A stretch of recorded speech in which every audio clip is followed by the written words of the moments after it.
Sampai berkeringat saya nih. Melihat generasi muda ini terhadap keheroikan guiding ini kan generasi muda Bang, yang harus tahu Bang tentang apa sih ada yang muncul semangat berapi di saat itu. Tapi kita belum bisa.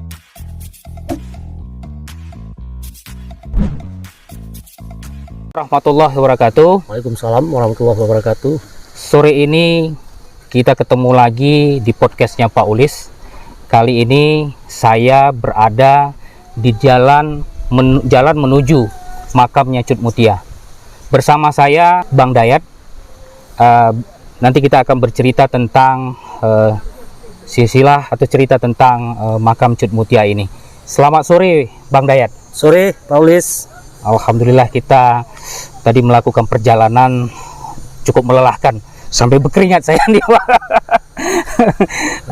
Gimana tadi Abang datang ke sini, kita sama-sama datang ke sini. Ini menuju makam ini kayaknya jalannya sudah mulai bagus. Kalau dulu gimana Abang melihatnya waktu pertama sekali? Karena saya dengar dulu Abang yang merintis pertama kali untuk jalan ke sini gitu Bang. Ya mungkin begini ya. Kalau kondisi hari ini 6 Februari 2022 ya Paulus ya. Saya pertama ke makam Cut Mutia itu tiba kami di makam Cut Mutia itu tanggal 8 Desember 1987. Wih, cukup lama ya. 1987. Pada saat itu makam Cut Mutia itu blank sama sekali. Orang tidak tahu di mana posisinya. Jadi kebetulan ada, kalau di sini disebut pawang ya, pawang, dia sering di hutan. Dia pernah melihat dengan ciri seperti disebutkan, karena makam Cut Mutia itu dia ada makam Cut Mutia, di sampingnya itu ada makam guru spiritual Cut Mutia, yang menurut saya juga itu penasehat militer Cut Mutia, disebut dengan Tengku Seput Mata. Seput mata ya. Nah, jadi memang dia nggak bisa ngelihat, tetapi dia terus mendampingi perjuangan Cut Mutia. Nah, kami pada saat itu jalannya kita melalui Cot Gire. Oh, lewat Cot Gire. Lewat Cot Gire kita masuk melalui Bukit Payung. Setelah itu kita udah masuk hutan. Masuk hutan tanpa ada jalan. Kita terus itu kurang lebih ya 100 kali kita motong-motong sungai untuk supaya cepat sampai. Jadi lebih kurang 2 hari 2 malam kita baru tiba di makamnya. Pada hari 2 malam ya? Ya, tidak ada jalan sama sekali. Belum ada yang seperti sekarang ini ya? Belum ada. Jadi saat itu kita membuat jalan tikus sendiri, jalan mengikuti guiding dari pawang tersebut. Jadi ada 18 orang, karena itu program dari pusat saat itu.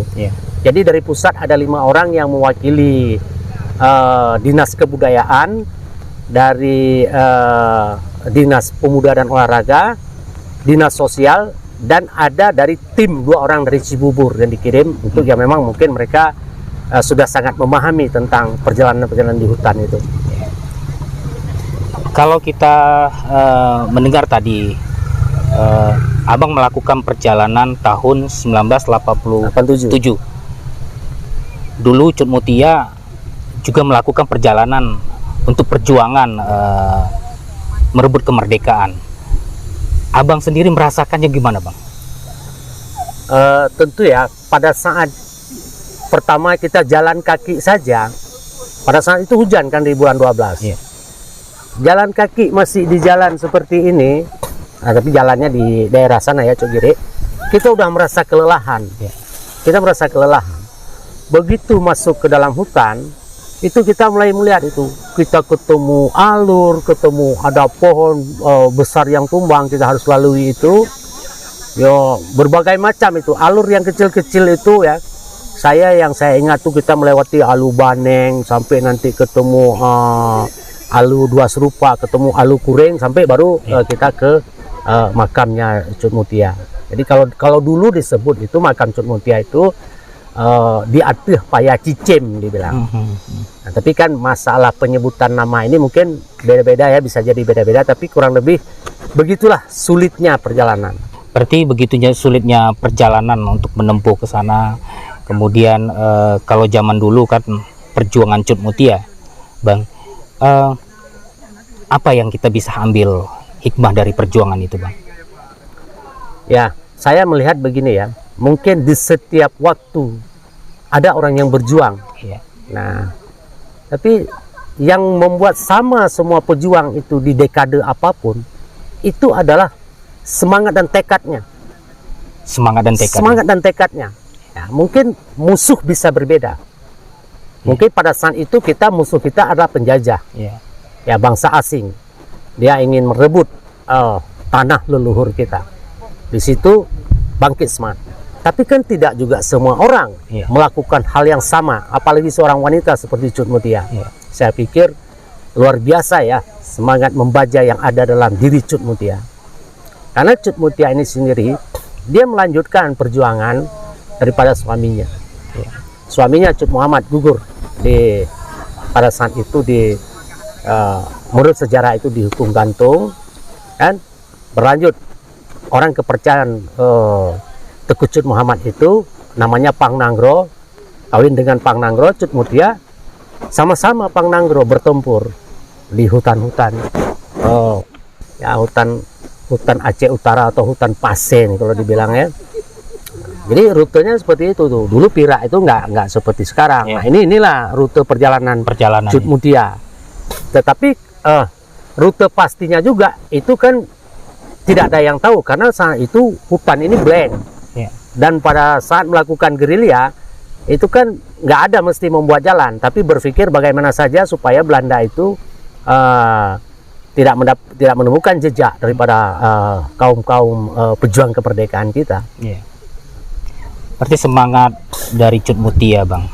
Abang melihat sendiri kondisi keadaan terkini Aceh ini, dari kacamata Abang melihatnya bagaimana, Bang? Ya, saya pikir begini ya, mungkin generasi muda itu perlu melakukan semacam refleksi, tapi refleksi ini tidak cukup dengan seremonial. Mereka harus melakukan napak tilas, paling tidak mereka tahu berapa lama perjalanan kaki itu. Mungkin kondisi pasti saya jauh berbeda ya, karena saya kemari artis setelah 87, lalu saya juga malang melintang kemana-mana. Saya balik lagi kemari itu tahun 2019, saya datang lagi lewat sini, lewat jalan ini, tapi belum seperti ini becek jalan segala macam sampai tembus ke makam Cut Mutia. Tapi makam itu sudah dipugar, ada dokumentasinya, ada foto-foto. Tapi paling tidak begitulah, sekian lama saya jadi kangen. Nah, cuman karena foto-foto dulu tahun 87 itu kan masih dengan kamera Canon segala macam biasa tuh, begitu kena air fotonya ini kita mau repro lagi nggak ketemu. Jadi mungkin saya hanya punya dokumentasi itu 1-2 foto saat di makam Cut Mutia itu. Melihat generasi muda ini terhadap keheroikan Cut Mutia ini, apa yang bisa Abang gambarkan itu tentang generasi kita muda yang sekarang inilah gitu, kaum muda ya? Ya, Cut Mutia itu menurut saya seorang yang konsisten. Nah, karena pada saat itu dimanapun ya, tidak mesti di bumi Aceh ini, itu penjajah, tidak mesti Belanda ya, apapun, ketika dia ada kaum pergerakan itu melawan, pasti dia melakukan pendekatan. Pasti dia coba galang supaya pejuang-pejuang ini menurunkan tensi perlawanannya. Bahkan dengan berbagai macam cara, mungkin mereka bisa membuat demoralisasi ya, juga membakar rumah, kan, menculik, melakukan teror-teror. Tapi saya lihat Cut Mutia itu begitu konsisten. Nah, generasi muda sekarang ya mungkin sikap konsistensi itu sendiri mungkin mereka perlu mengevaluasi ya. Nah, perlu mengevaluasi, karena begini, konsistensi itu akan menunjukkan nanti jati diri dia. Sangat sulit mereka bisa menjadi konsisten ketika pada saat bersama mereka menggabungkan itu pragmatismenya. Jadi menurut saya generasi muda mulai berpikir dengan tantangan zaman yang berbeda, mereka mengadopsi ya sikap patriotisme Cut Mutia dan konsistensinya itu dalam bentuk aplikasi lain. Ya. Nah, misalnya hari ini kita lihat, mungkin dulu ancaman asing itu dia melakukan aneksasi itu secara fisik. Ya. Jadi dia penundukan wilayah memang. Nah, sekarang mereka melakukan penundukan itu sudah dalam bentuk lain. Nah, kalau orang yang mau merenung, dia akan menemukan itu penundukan seperti apa.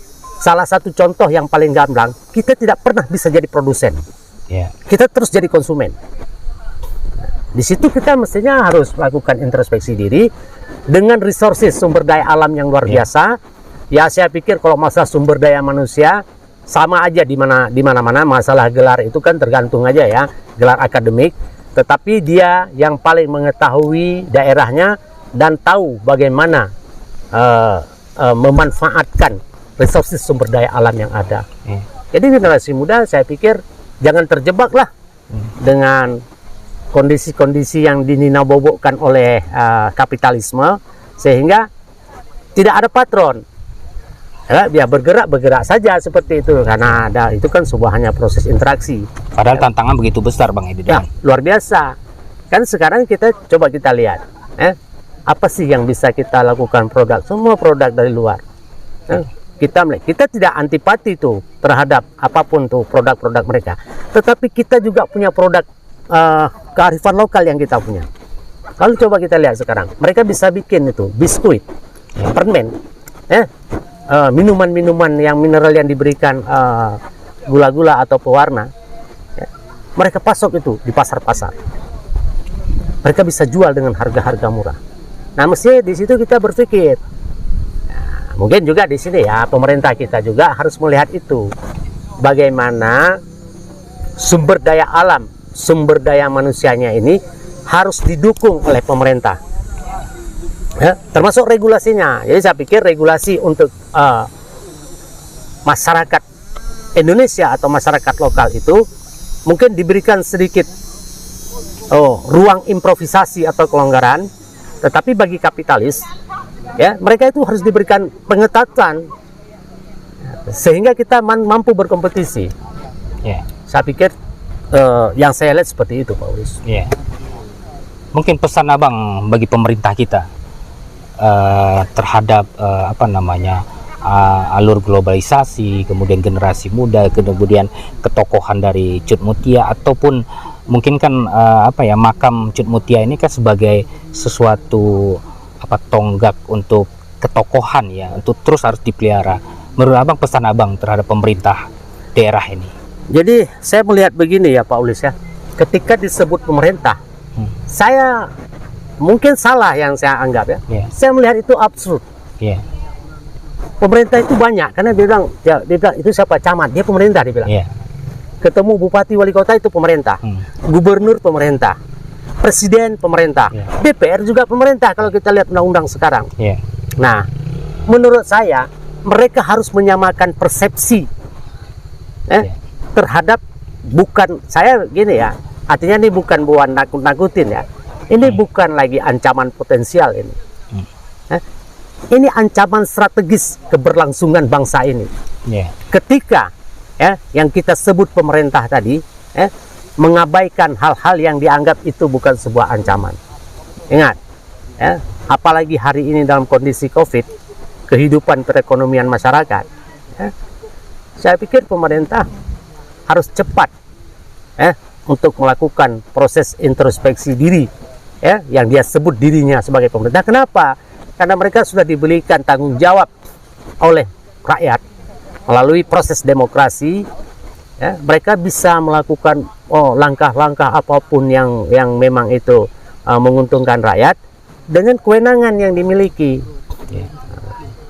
Jadi yang menurut saya pemerintah ya jangan terjebaklah dengan seremonial, lalu melaporkan seremonial maka selesai. Tapi ini nanti ya mungkin seperti api dalam sekam.